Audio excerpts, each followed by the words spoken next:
Okay, we might kick off. Welcome everyone in Melbourne and in Traralgon and also on our webinar to First Super's 2019 annual members meeting. I'd like to start by acknowledging the traditional owners of the land on which we meet today in Melbourne, Traralgon and across Australia, and pay our respects to elders past, present and emerging. My name's Lisa Marty. I'm a co-chair on the board of First Super, and I'd like to welcome you all to what is actually our first annual members meeting.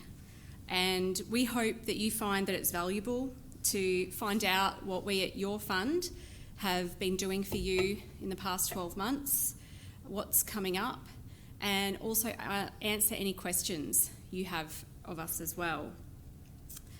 As the industry fund for the timber, pulp and paper, furniture and joinery industries, our job is to put you first, to protect and grow your retirement savings, provide easy to access and quality service, and always act in your best interests. And tonight is part of us being available and accountable to you. You might often see our member and employer service coordinators or talk to our contact centre, but annual members meetings going forward will also be an opportunity for you to talk to the people in our trustee office and our board and ask any questions that you have of us as well. And on that note, I'd like to actually introduce you to some of our directors and our executive team at First Super.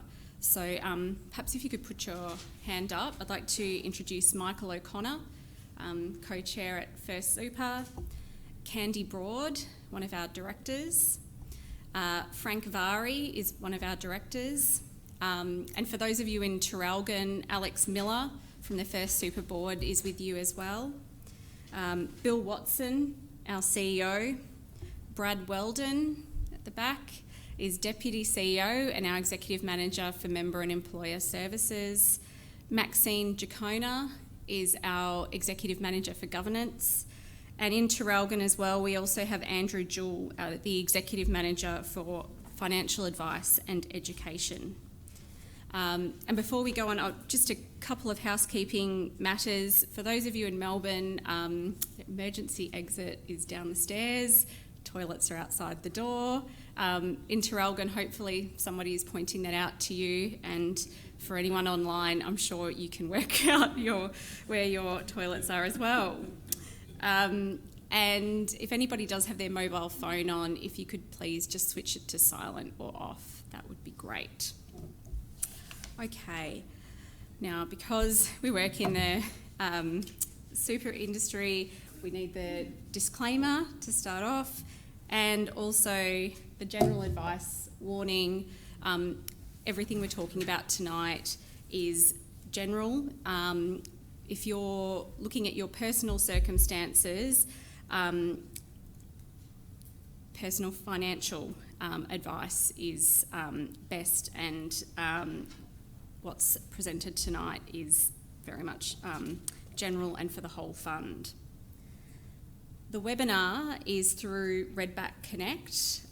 So for those online, if you have any issues for support, the number is 1800 733 416. So just a reminder that if you have any issues to call that line, not the SBA contact centre for First Super. And you can also submit questions for us at any time through the webinar.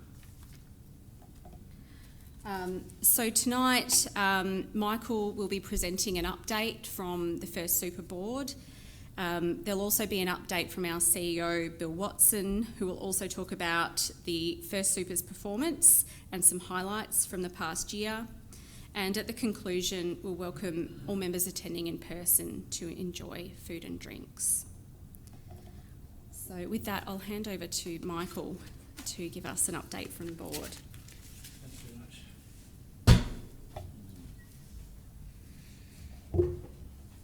So can I also start by acknowledging the traditional owners of the land in which we're having this meeting and pay my respects to the elders past and present. I want to start by first, it looks like I'm preaching to the converted in many ways, but just wanted to start by reminding everybody why we're here and who we are. You know, this fund was brought together by funds out of the fund out of the timber industry, a fund out of the pulp and paper industry, and a fund out of the furniture industry that came together many years ago. And each of those small funds came to create this fund first. And of course, we're an industry fund. And what that means is that we have workers and employers in an industry or industries coming together for the sole purpose of trying to make the retirement of people in the industry better, that they can retire with some dignity. And I'm sure that most of you, if not all of you, remember or read about the time when I was growing up, and others maybe were growing up, when superannuation wasn't offered to many people at all. In fact, if you weren't a public servant, if you weren't a management, you didn't get super. Millions of Australians were entitled to super. And this fund is part of the pioneers that made sure that super was something that's enjoyed by a lot more people today. Though of course that challenge still continues because we have a lot of young people and a lot of people in casual employment who no longer get super because they don't meet the income requirement, and we have a growing list of, we also have a growing a number of women whose superannuation contributions are pathetic compared to their male counterparts and some other work that we need to do. But that's what we are. We're an organisation where all the profit we make, all the money we make through our investments, and hopefully we make some good investments, it doesn't go to shareholders, it doesn't go to line anybody's pockets, it all gets then presented back to the member and hopefully means that they have a more dignified retirement. I think it's important we remember that, because what we are is something that a lot of people don't like. And for many years, certainly the banks didn't like it, and the retail funds didn't like it. Which is why, when the government was eventually forced to hold a royal commission into the banks for the many crimes that they have committed, and I noticed that a company of a bank, CommInsure, has just pleaded guilty to criminal charges today.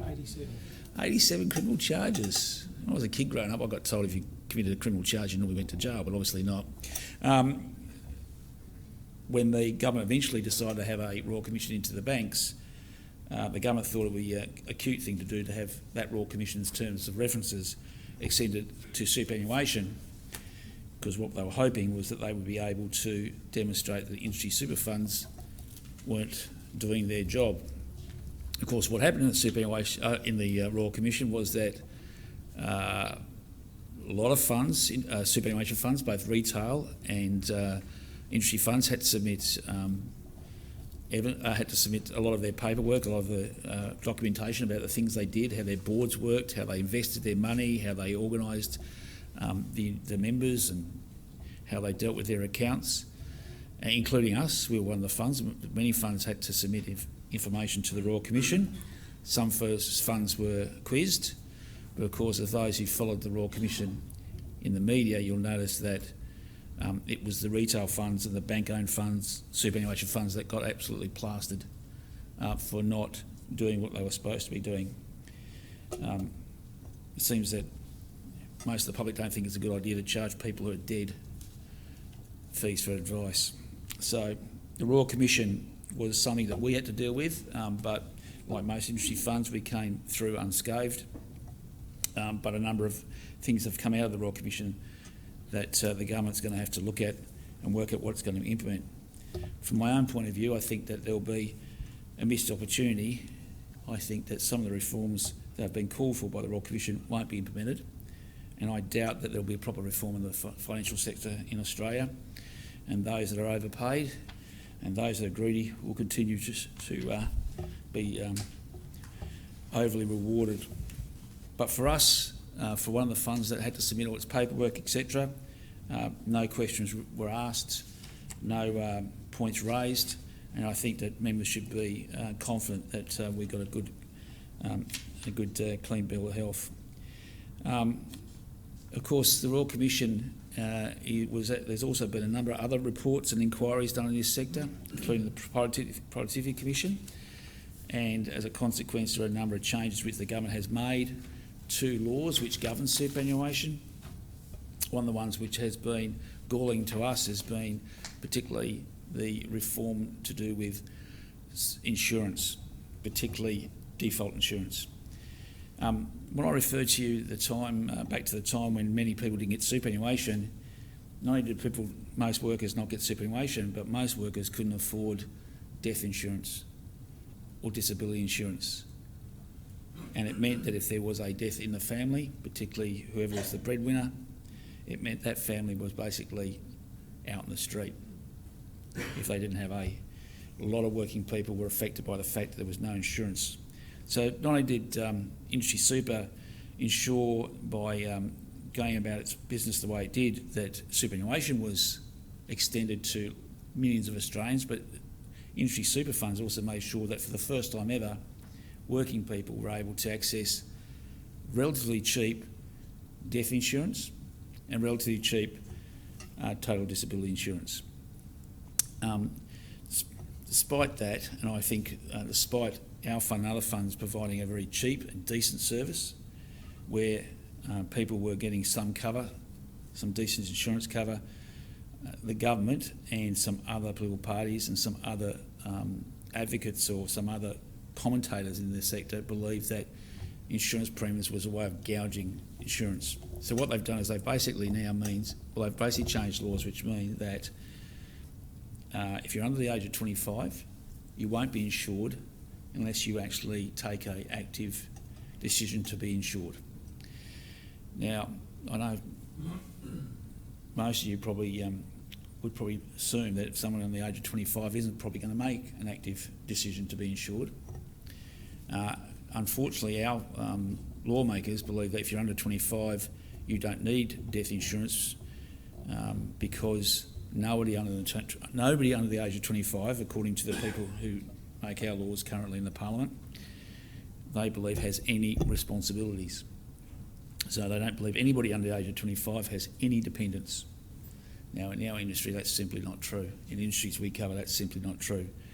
And that's going to be, that law is something that we're going to have to deal with as a fund. We're going to try to make sure that those younger people under the age of 25 that won't be defaulted into insurance are alerted to the fact they don't have insurance, and we don't have a situation like we've had in recent times where people under the age of 25 have had an unfortunate accident in the workplace, have been killed, and sometimes there's 2 or 3 dependents where they've had proper insurance. In the future, unless we do all the work that we need to educate them, they won't have any. I also wanted to,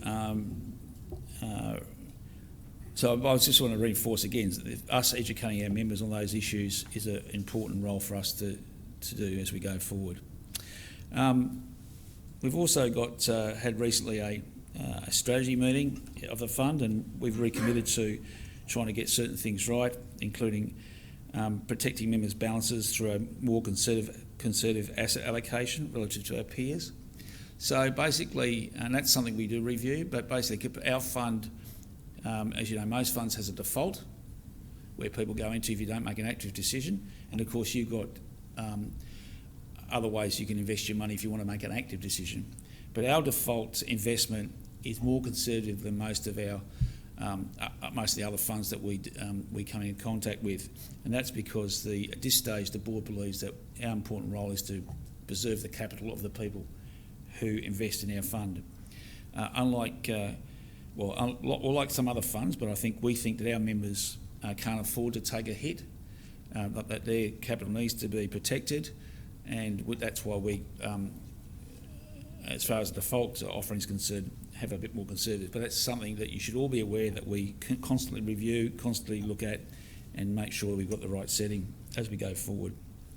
Again, we're going to try and make sure that we have decent insurance cover that's appropriate for the type of people that we represent and the type of industries that we cover. And again, education is going to be critical to making sure our people make the right decision as they go forward. We've also, as a fund, I think, tried to, we pride ourselves in holding ourselves to the highest standards when it comes to governance. Whether it was us being the first industry super fund to declare the directors' fees and the CEO salaries before any other industry fund did so, where it's trying to ensure that we have a diversity at the board level. We see ourselves at the cutting edge of all those sorts of issues at a governance level, and we want to make sure we maintain that sort of leadership role as we go forward. The board has also supported the increased resources to the trustee office, and I think how many people were, Bill, when you first started working in the trustee office? It was 5.5. 5.5.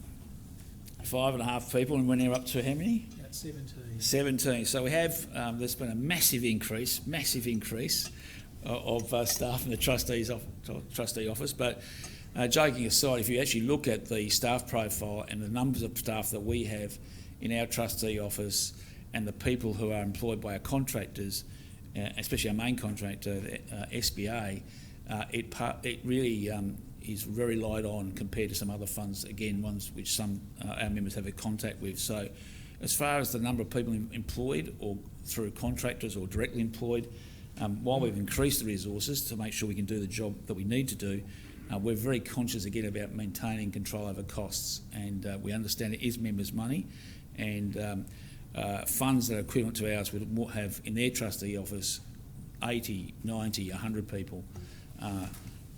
So we haven't even cracked 20. So again, you can see while we're investing in resources in our trustee office, we're doing that very cautiously and trying to make sure that we get good value for money. Speaking of the board, I think it'd be important that as a co-chair, I know Lisa and I would really want to make sure this is set at our annual general meeting, our first annual general meeting like this. One of our longest serving members of the board and a past co-chair, Alan Stewart, retired from the board. Alan had been working in industry super funds, TIS before First Super, for over 20 years. An employer representative who many of the people in the timber industry knew very well, both in New South Wales and Victoria. He's the sort of person who contributed not just to superannuation, but contributed to training and health and safety, a great advocate for the industry. He'll be greatly missed, and someone who did who provided great service to the workers and people in the fund. And you couldn't wish for anybody better than Alan on your board. He's been replaced by a new board member, Robin Burns. Robin is from a very large company, has a senior executive position in a very large company involved in our industry, Borgs, and Robin's just come on the board, and we're looking forward to her contribution and using her skill set going forward. If you look at the board, you'll note one thing that's a bit different than some other funds that cover male-dominated industries. Our board's 50% female, and we're very proud of the fact that not just through gender but other areas that we have a very diversified board, a board that has different points of view, a board that can debate things with great rigour but come to some sort of consensus, because everyone's driven by the same thing, which is trying to make sure that we advance the interests of our members of our fund and we maximise their retirement income going forward. So that's what we try to do. Can I just finish as a co-chair by thanking the staff and the CEO and the trustee team. Can I thank the key contractors that we have as well, SBA and the coordinators, and everybody else who's contributed to the fund. And I hope that members at this meeting understand that at the board level, and I know at the trustee level, that each one of us are absolutely passionate to try and make sure we get the best return for our members and the best and most dignified retirement that they all deserve.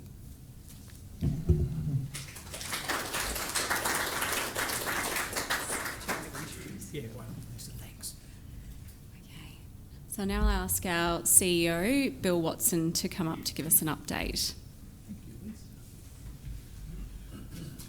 Good evening and welcome to our inaugural general and members' annual general meeting. There's a few topics I'd like to cover off today. Michael has touched on the impact of the Royal Commission, but what we heard in the Royal Commission, and anybody who saw the evidence, saw bits of it on the television and read about it in the newspaper, what we heard about was truly shocking behaviour in the parts of the financial services sector. And it was a pretty important wake-up to all of us who work within the financial services sector, and to us in particular in industry funds, about continuing to focus on doing the right things for the members. Michael talked in his remarks about the why are we here. We as a fund were set up to receive members' retirement savings, invest it and give them back more money. And what we got out of the Royal Commission was in some cases that hasn't happened. But for us as a fund, what it reminded us in the trustee office is the duty that we've got each day of the week to look after members' funds, to invest it and give members back more money, because that's really why we're here. It's a pretty simple business.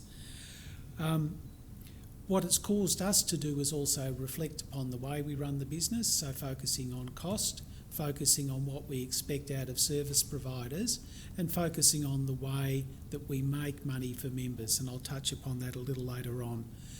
The downside of the Royal Commission is that there's going to be considerably more regulatory oversight. We welcome that, but it comes at a cost, and it will be at a cost to members throughout the industry, throughout the sector, as we deal with increased regulation. It's one of those things that we've got to accept and embrace, and we've also got to ensure that in doing that we can keep costs to members under control, because we do a very good job investing members' money. What we don't want to do is consume the members' money by way of increased fees and unsustainable operating model. During the year, we had to deal with Protecting Your Super package, which was a government initiative to ensure that inactive low balance members, so members who have got account balances of less than $6,000, didn't have their account balances eaten up by administration fees and insurance premiums.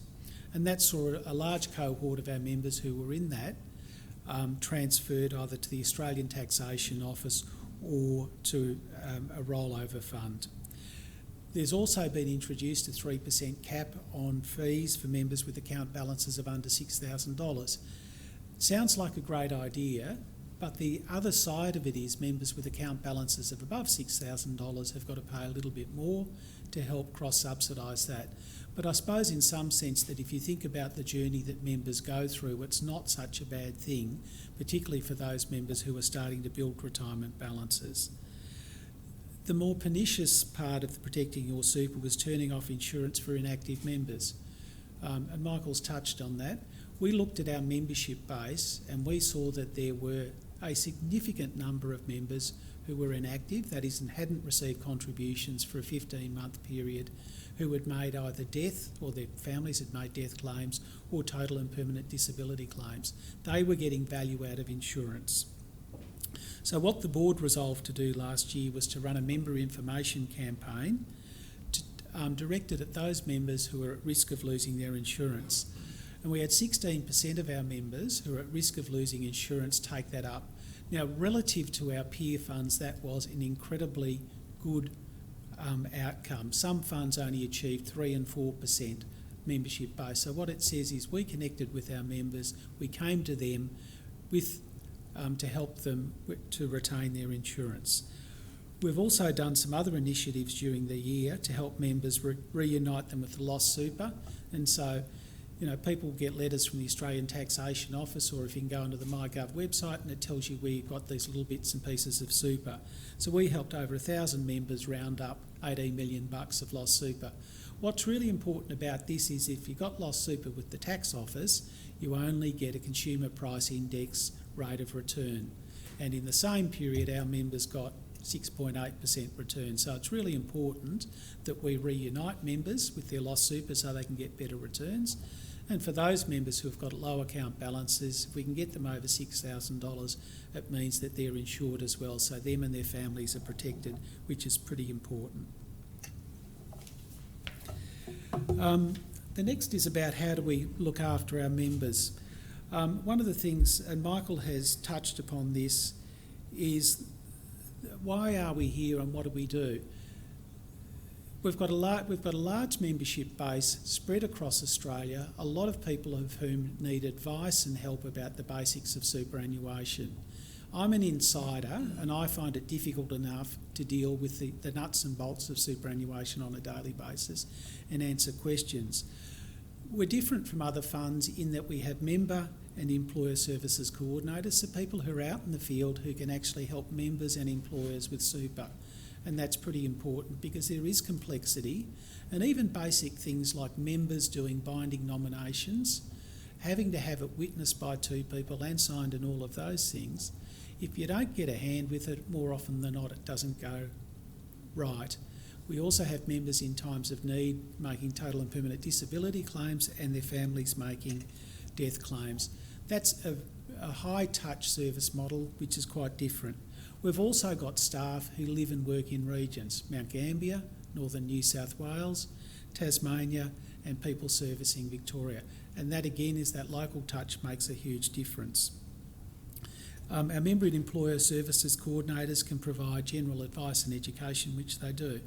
And we've got a team of financial planners that we've built up over the last couple of years where they can provide a certain type of advice that other funds charge for that we provide free of charge to members, and that's particularly valuable for members over the age of 50. The other thing about it is we provide comprehensive advice to members at a set fee. So what you get, you know what you're paying for and you know what you get. And finally, we do workplace visits and retirement seminars, helping people start the journey towards their retirement and hopefully getting their hands on the dough that we've done a pretty good job investing. So speaking of investments, I'll now touch on the fund's performance and for last financial year. So last financial year was a difficult year for investment markets, but we returned 6.7% in our balanced option, which is the one that about 85% of our members in. This is for accumulation. Pension members is on the next page. Shares Plus, which is got a lot more growth in it, nearly 8%. Growth 7.2. Conservative balance 5.8, which is to protect capital, and then cash 2%. Over the 5 to 10 year period, our balanced option has returned 8.68%, and over a 10-year period, 8.84%. So for a medium-sized fund that has got a small office, that isn't insourcing its investment capability, our returns are outstanding. APRA, the regulator, publishes quarterly returns for the MySuper, which is the balanced product. Since they're producing those results, we have been in the top 5 or the top 6 month in, month out, quarter in, quarter out. And that's against funds that are much larger and better resourced. That's a matter of personal pride for us in the trustee office, but more fundamentally that delivers better retirement savings for our members and better retirement outcomes, and that's what it's all about. So putting more money in member accounts. So if you've been in the Shares Plus option over the last 10 years, so you had an appetite for risk, you would have earned 11.02% each year for the last 10 years. It would have been a bit of a rocky ride in some years, but it's been a pretty good return. The other thing to note is our balanced option relative to growth. Our balanced option has less aggressive investment strategy, but members being in that strategy that provides greater protection against falling markets haven't given up a lot of returns. Last year 6.7 versus 7.18. So for that extra bit of security that the board's selected, there's not a lot of income given up in future years. And we've got the next slide is our pension returns. The reasons why they're higher than the accumulation returns is not because pensioners are more deserving, even though they are. It's because, of course, you don't pay tax on your investment earnings once you get to the deaccumulation phase, as you like. So for a few of us, we're planning on enjoying those extra returns at some stage shortly. The next slide talks about 10 years returns, and that just gives you an idea of where we have gone in each of the last 10 years. But what it does say is that there's been a bit of volatility in investment markets. 2012 wasn't a great year, and then 2016. But you will notice that there have been double-digit returns in 6 of the last 10 years, which is a pretty phenomenal result. But for those of us who can remember back to the GFC and having conversations with members about the 20% losses in the fund that I was previously working at, it's a bit sobering to realise that sometimes good returns are also followed by low returns. And just finally on our story about investment. So our default option is we've got a lower allocation to growth assets, and the whole idea about that is when the market falls, there's protection against losses. We can't guarantee that there won't be losses, but we certainly do believe that the more growth assets that you've got in your investment option, the greater the likelihood of negative returns. And that does position us differently from other funds. It means that we have to explain to members from time to time why in rising markets they don't get as good a returns. But I certainly know in falling markets, the rainy day insurance that they've taken out is appreciated. If I can then turn to fund highlights, which is the activities of the fund for the last 12 months. So 51,000 members, and they're employed by 15,500 employers. Our typical employer is a place that's got 1 and 2 members, and we've got a lot of owner-operator businesses where the owner's in the fund and the staff who work there are in the fund. We don't have a lot of large employers, but we do have a lot of what you would describe as the backbone of the economy, family-owned enterprises and medium-sized enterprises. We've got $3.3 billion of funds under management. I've been with the fund for nearly 6.5, 7 years, and what interested me when I was preparing for this is the fund's doubled in size in that period. And that really says that the fund's done a bloody good job in that period of time growing members' retirement savings. It's pretty impressive. We've created a lot of wealth for members. Last year, an extra $220 million in member assets, and we received $237 million worth of contributions from our members in investing it in their accounts. I don't think what we have here is we paid out about $45 to $50 million in retirement savings. Some people say that we should be worried about outflow of funds, but for me the really important part is we invest the money, we grow it, and we pay the money to our pensioners on a fortnightly, monthly basis or whatever they like, and that's the happy part of our job, knowing that people are enjoying the fruits of their savings. Our service provider, SBA, which is our administrator, had a pretty busy year. 39,000 phone calls to and from members. That was an uptick last year because of protecting your super. 13,000 emails, 91,000 website users who use the website 163,000 times. And we got old-fashioned 6,000 letters, so it's nice to see people are still writing to us.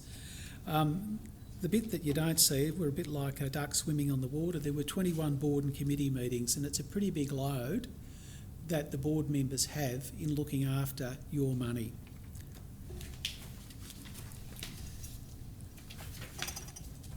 At the top line, the next slide is about a strategic vision and objectives.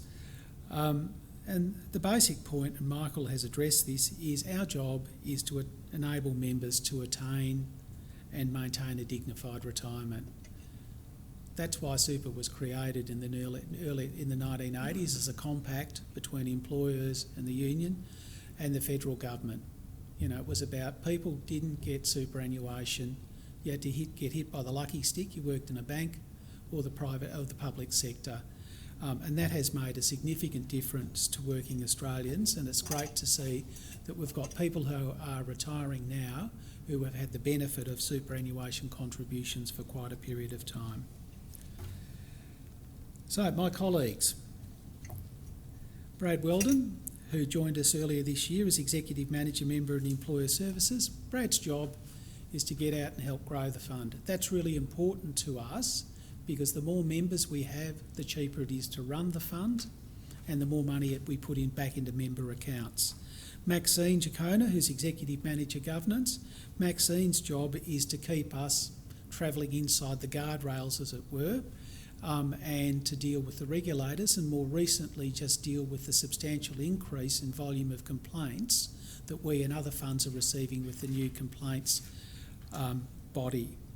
Then we've got Andrew Jewell, who joined the fund a number of years ago and was promoted to Executive Manager Financial Advice and Education. Andrew runs the financial advice team. He had big shoes to fill when Peter Scott left. Some of us would know Peter. And he's done a great job stepping in there and building the confidence of members and providing advice with Jason and Peter. And finally, Laurie Kennedy, the risk manager, who is far from risky, who spends all of his time making sure that we stay within the bounds of good behaviour. Finally, I'd just like to talk about our key service providers. There's a whole bunch of people who help generate money for members.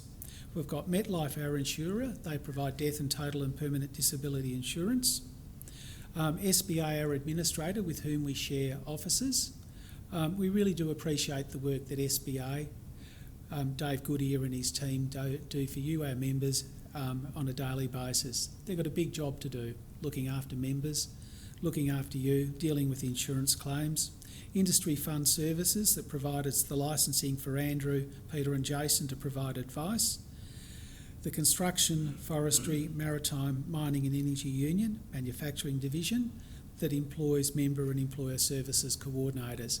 And that's such an important part, the team led by Craig Smith perform for all of our members, helping them out with superannuation and servicing them.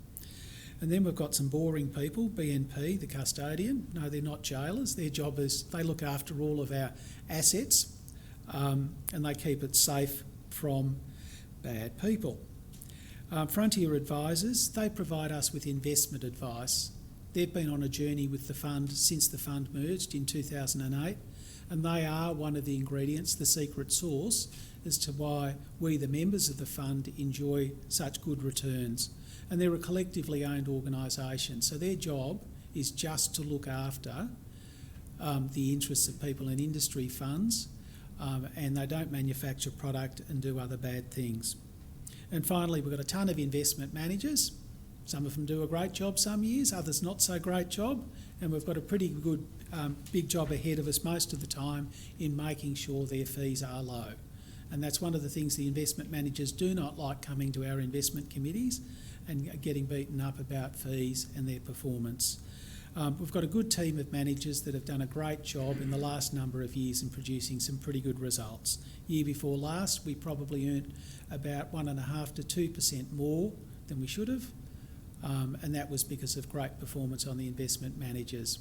Not so good a performance last year. They've promised they'll improve their game this year, and having a look at the results of where we are to the end of October, it looks like they're coming good on that promise. So that concludes my presentation, so I'll pass the talking stick back to Lisa Marty.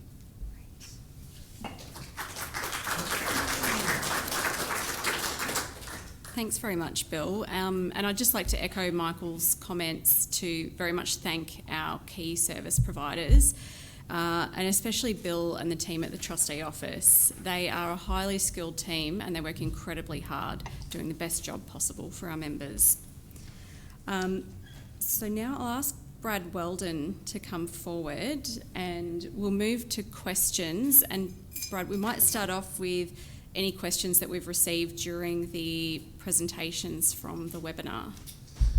Yeah, there is a question that came in through the webinar, and Bill, this might be one that you'd like to address.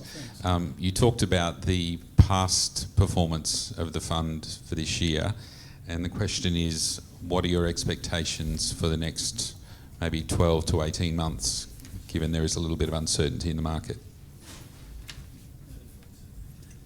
Sorry? Right.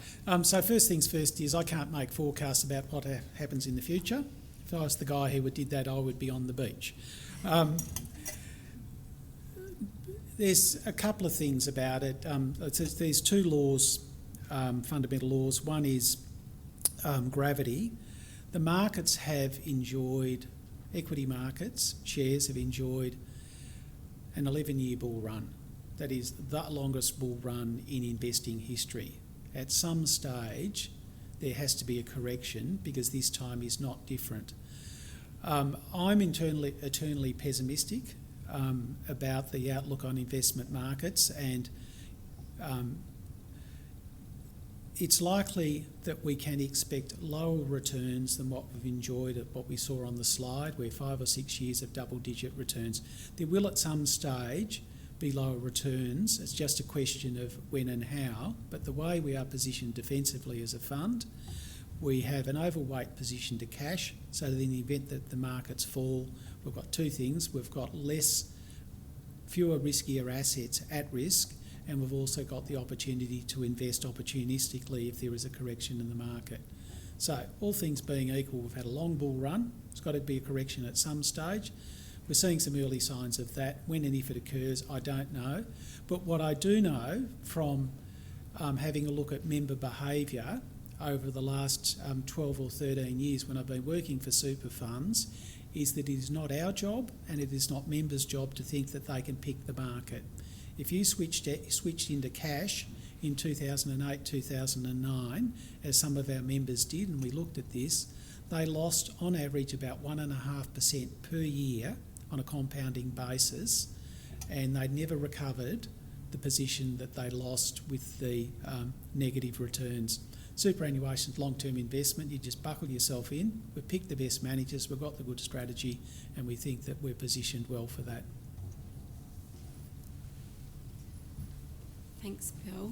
Brad, are there any more questions? Yep. There is another question, and this is, are my investments invested ethically? Right. Michael, would you like to take that? I assume I got that question because I chair the investment committee. So I think we pride ourselves in trying to ensure that we invest our members' money ethically, and we do so for a number of reasons.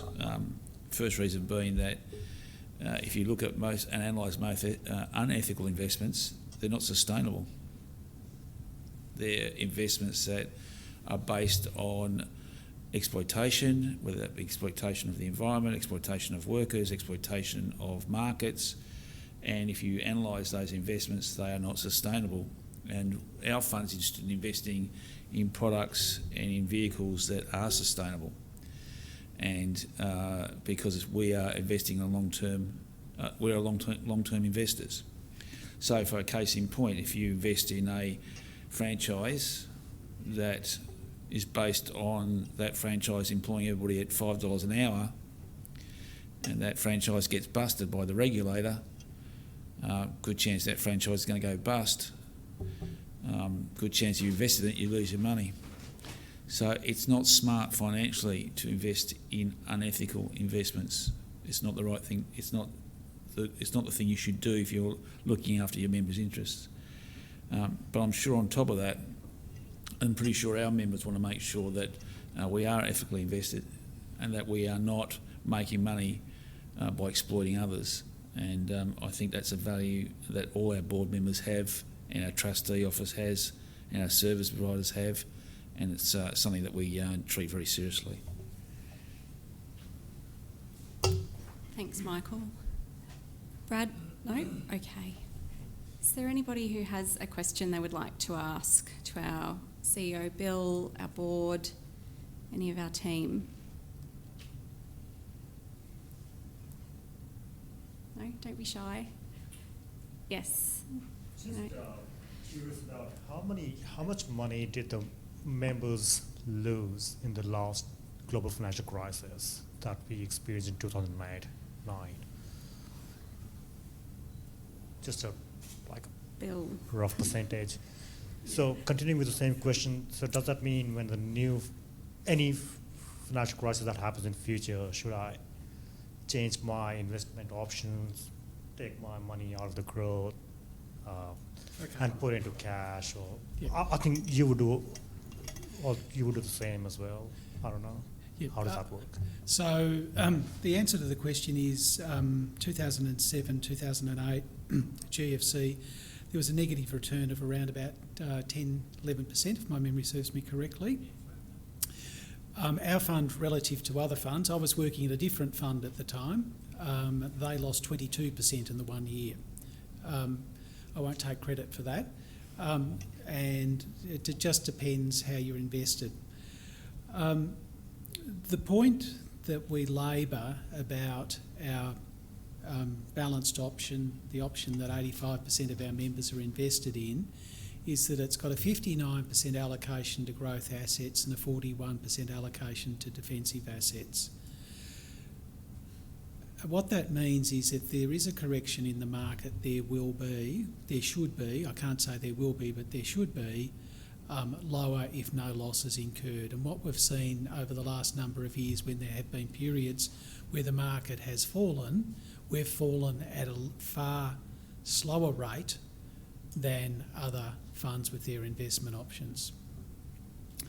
The other thing to think about, and it's certainly, a question and a matter for personal advice for members, is depending upon how old you are, you really need to worry less if you're younger, and I think you are younger than I am.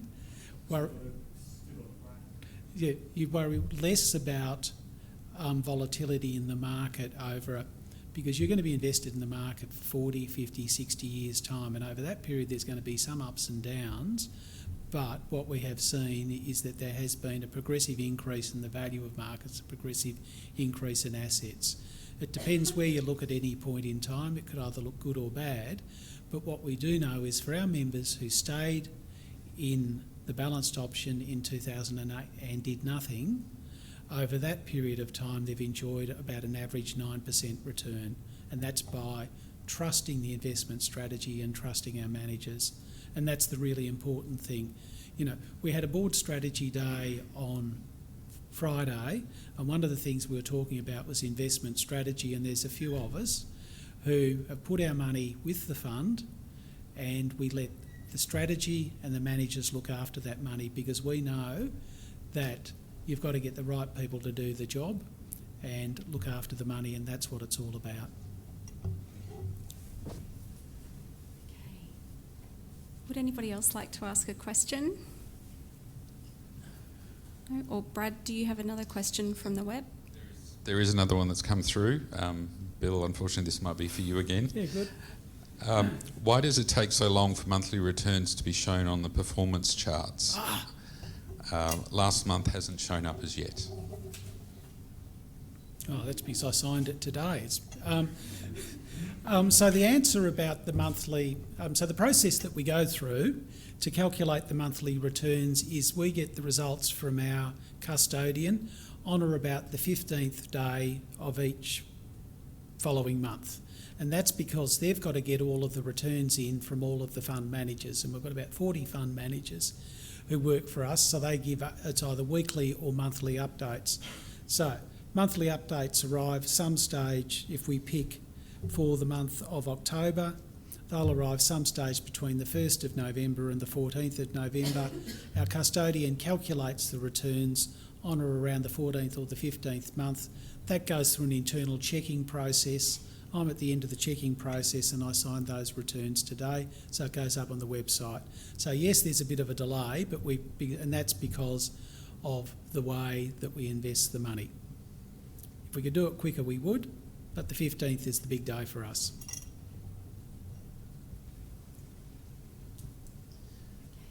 Any more questions? There's another question. One more? And I'm not sure, Good. Bill, whether you'll be able to answer this one, but how often should we meet with a manager to discuss our investment options? I think it's how often should we meet with our financial planners and advisors. So it depends upon, in some sense, where you are in your investment retirement cycle. So our typical member who is planning for retirement or is retiring would come in for an annual check-up once a year to work out whether the investment strategy is right and also to just catch up on matters. For most people, you don't need to see the financial advisors that frequently. and it's really cycling around life events, whether there's been something unexpected that's happening in your life where you need advice to reset your plans, or whether you've come into some money and you need some advice in relation to that, or in the run-up to preparing for retirement. But for most people, it's a set and forget, and the job of the advisors is a good advisor will get in contact with members when something's happened to let them know that it's time for a catch-up. And there's a cost also associated with this, so we've got to balance off making sure that for members getting advice, they get advice when they need it and not when they don't need it, because that comes at a cost to them. But the general rule is once a year. Sometimes things don't go to plan, you need to check in. So it's a bit like an annual check-up with the doctor.